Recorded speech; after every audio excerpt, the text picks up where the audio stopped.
Tonight from the new Welsh Ryan Arena in Evanston, Big Ten basketball. It's the Northwestern Wildcats and the Nittany Lions of Penn State.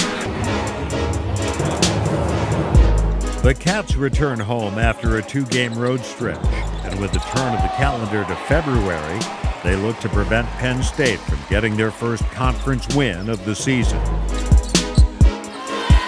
fire it back to Stevens, left point, cross-court feed, deep three, Bolton, and he drills it. A rainbow from Rasheer Bolton. Out to Turner, three ball, good. A.J. Turner, Cats are back in front, 15-12.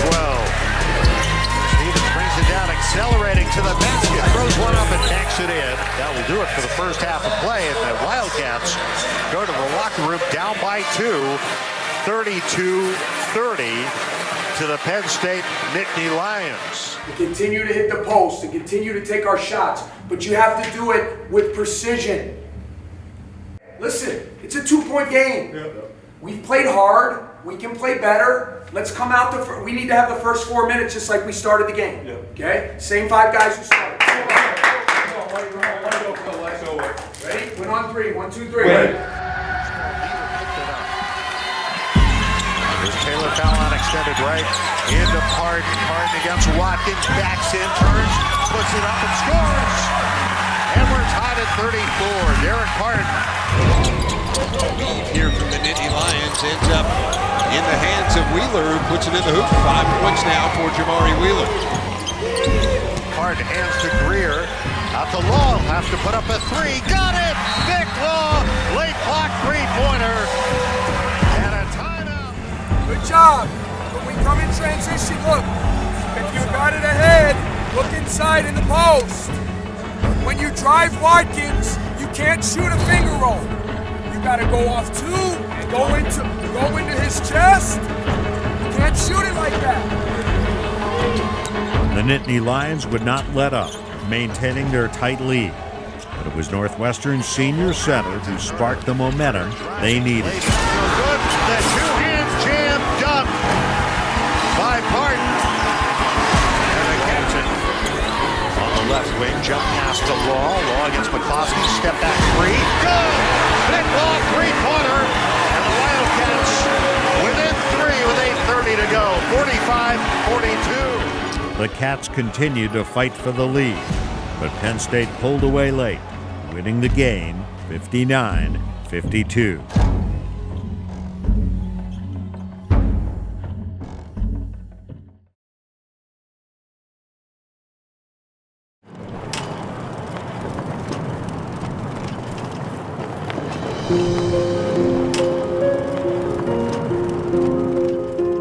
It's the beginning of February at the new Welsh Ryan Arena.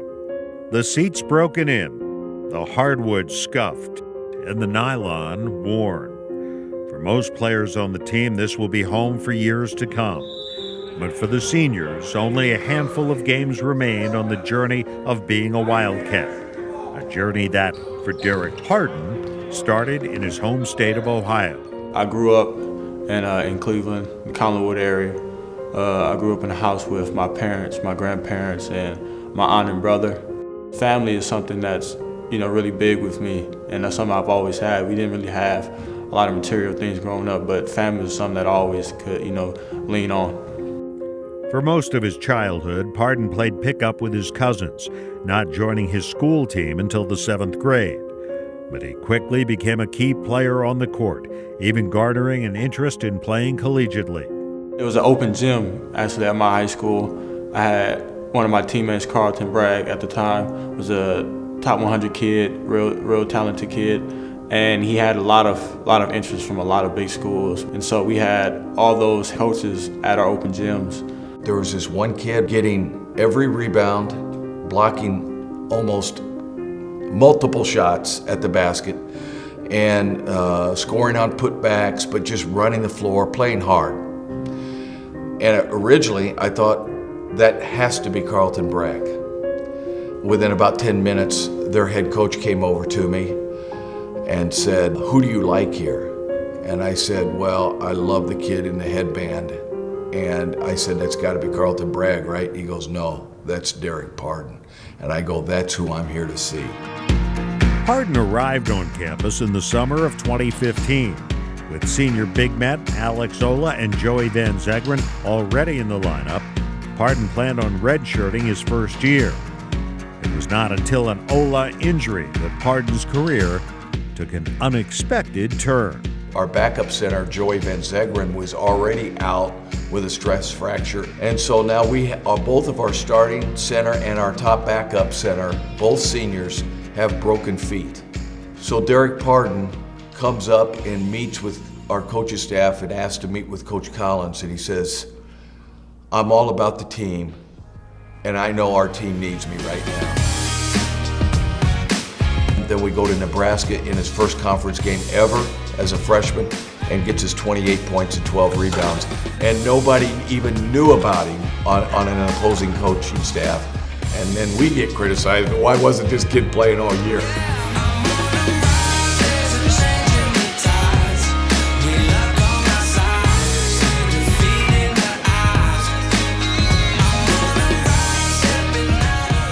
I just did what I've done my whole career up to that point. Bring energy, be able to finish around the rim and play hard. Let's let him figure it out, this college game, lift weights, get stronger, work against those guys every day. And you know what, sometimes things happen in mysterious ways. And for him to work so hard to be ready for this moment shows a lot about who that kid is.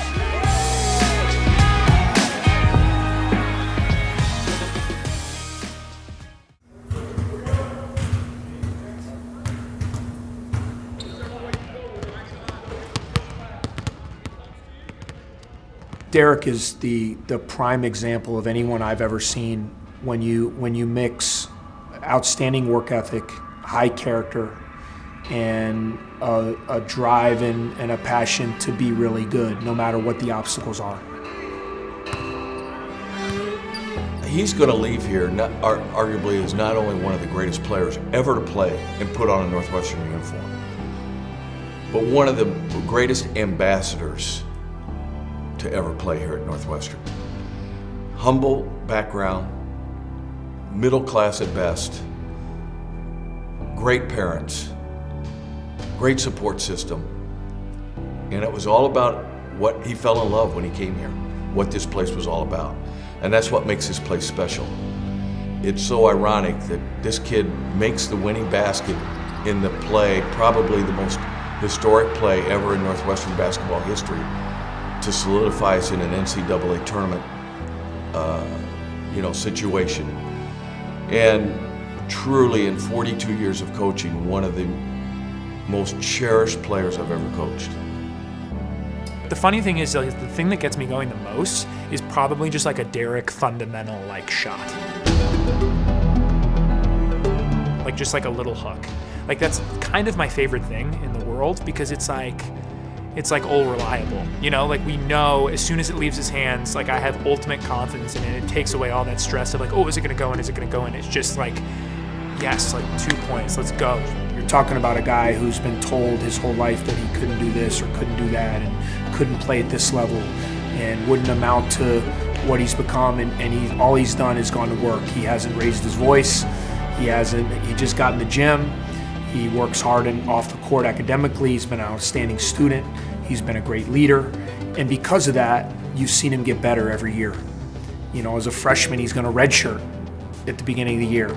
Well, we have some injuries. All of a sudden, we got to throw him into the fire, and he figures out a way to be successful. And he's had an unbelievable career. He's going to go down as one, in my opinion, one of the top players that has ever played at Northwestern.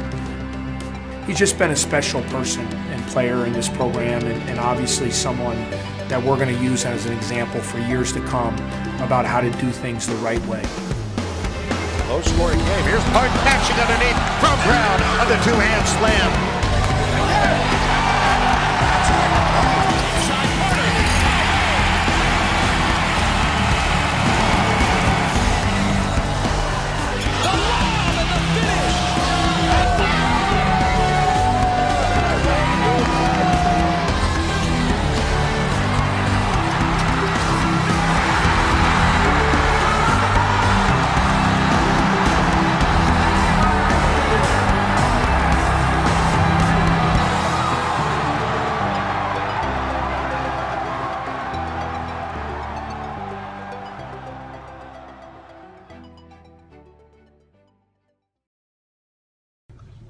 So it's day one in LA.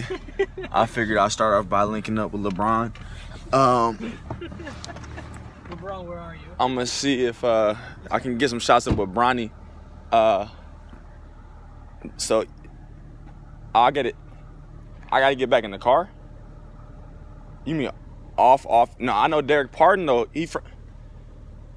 No, I'm with the foundation. You know the foundation? No, I leave. Okay. I guess it's a no-go for LeBron's house, but we'll try someone else. I don't know. We'll figure it out.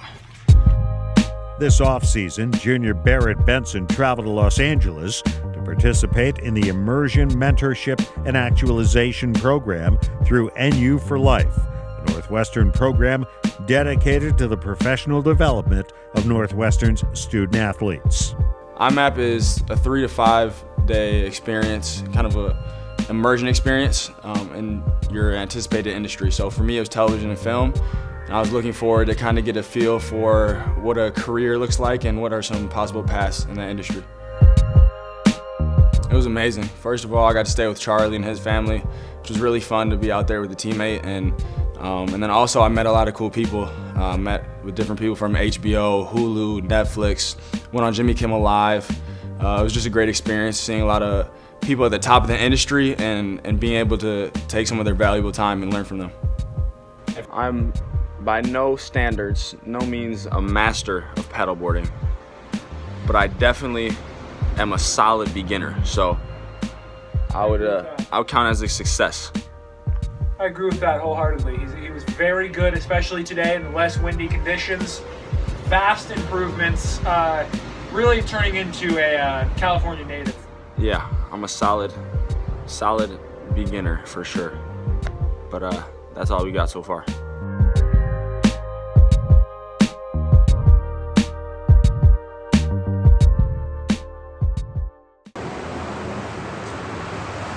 Back on campus, Benson took his interest in TV and film to the stage in conjunction with the summer class. So I was definitely interested in writing for comedy, but something I didn't expect that I was going to have to do was perform a stand-up set, actually, which was a completely different experience that I wasn't planning on doing, but definitely was a rewarding experience afterwards. All of the guys on the team know how funny Barrett is, and I had never seen him do like an elongated monologue of any sort or any stand-up, obviously, but we all know he has such a great sense of humor and such like good comedic timing that I knew he was going to kill it. And with being taught certain things about stand-up and how to do stand-up, he was going to be like, I knew he was going to kill it, so I was super excited about that. Leading up to my set, I was the most nervous I've probably ever been in my life. They kind of put like a bottle of water on the table, and I just kept filling my glass up, and I drank the whole bottle, and I started drinking like my dad's iced tea, and then I got the first laugh, and I look over, and my team was laughing, and it just felt like everything was calm again. It felt like I was joking around in the locker room, and it just flowed from there. Before any of you ask or think you're more clever than the hundreds of people that came before you, I'm 6'10", 7'5", with the fro. I kind of just thought about my identity being biracial growing up, and my dad just has a lot of funny stories because he's a funny guy, a source of humor in my life, and kind of just pulled that together and made a set out of that. That's what I did when it was convenient to me. I was black. So like at school dances, like my little white friends would like make circles around me, and I'd like duck you and they'd be like, hey, like we know a black guy, you know? And I'd be like half.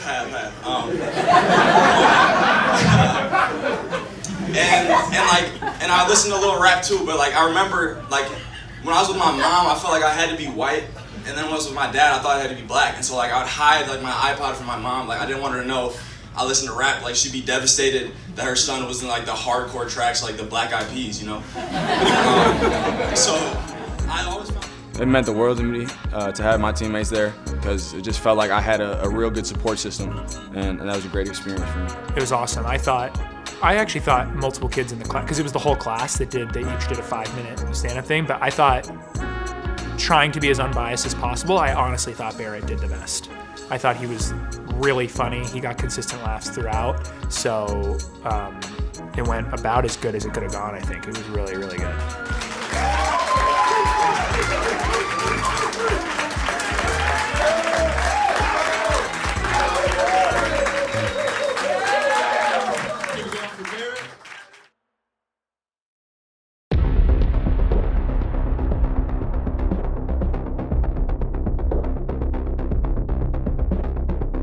The Wildcats are back on the road, hoping to avenge a loss from last month at home and jumpstart an offense that's cooled with the winter weather.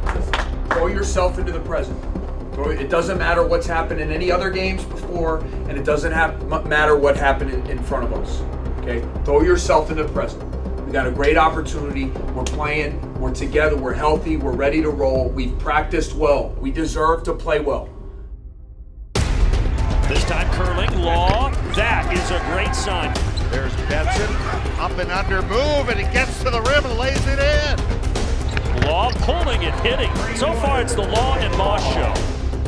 Here's Turner curling into the lane. Little floater good by A.J. Turner. Off the feet from Greer. This time no good on that free, but how about the putback? Turner leaning. This is great back and forth action. Yes, it is. And that will do it for the first half of play. Keep getting on the defensive glass. They have one offensive rebound the whole first half. All 5 guys got to get, don't leak out. Don't leak out. 20 minutes, man. 20-minute fight, man. Let's win it. Come on. Both teams are back on the floor here at Carver Hawkeye Arena, Iowa City, Iowa. Halftime, Vic Law leading the way with 19 points, 7 of 10 shooting. Turner driving. Up top, Taylor, wide open, yes! Great pass, gains the flush, the assist by Parton. It's 48-41, here's Taylor, pull up 12-footer, rattles home. Parton, great fake on the dribble handoff, and then he drives for the jam. Wieskamp, three-pointer good. Boy, it's hard to believe that the shots that they've hit. Well, do you go for the 3 to win it? 3 seconds left. To Bohannon for the win. Got it!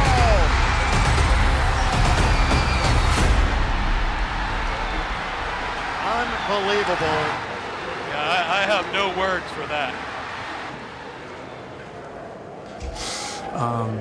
I just really feel for my team. You know, I thought that our team put together an effort that was worthy of winning. And I thought we battled on the road, you know, and for 36, 37 minutes, you know, really had a good control of the game, and just feel for my guys, you know, because there's they put together a really good game tonight, and just come up one shot short is a very difficult feeling. You know, I thought, you know, Vic Law, he's such a leader for us as a senior. He got us off to a great start, made his first couple, and I think once the guys saw the ball go in, it kind of opened the floodgates a little bit. So it was nice to see our confidence on the offensive end come back, because in this league, obviously, that's what it's going to take to win games.